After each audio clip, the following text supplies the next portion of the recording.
Blogger versus restaurant. ভালো কথা বলেছিল কথা সামনে ক্যাবে দেখা যাচ্ছে, ক্যাবে দেখা যায় কি হচ্ছে।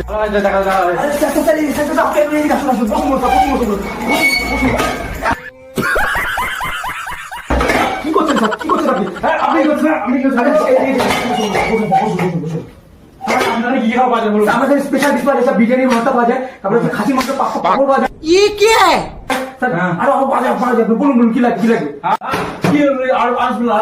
আমাদের স্যার এখানে কুত্তা চুলে স্যার স্পেশাল মোমো স্যার, আপনি খেয়ে দেখবেন, আপনি চেটে দেবেন, আমি চেটে দেবেন। যাই যাই আরে সব ভুলে যাচ্ছে। আরে স্যার আস্তে। আরে কি হচ্ছে আমার? এই যে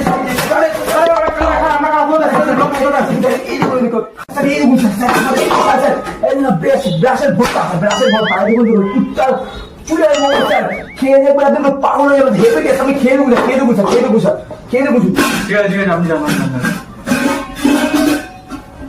এরা এই কোথায় রান্না করেন দেখে তো দেখে তো চলে গেল, কোথায় রান্না করেন দেখি।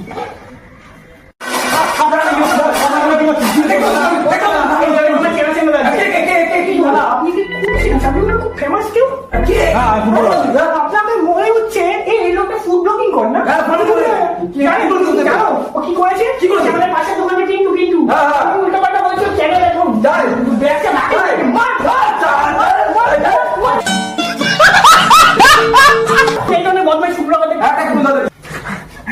গাইস তোমরা কোন দিকে খেতে আসবে না, এরা গায়ে তিল ঝুড়িয়ে রান্না করছে, এদের কাছে শ্বশুর টাকা নেই, গায়ে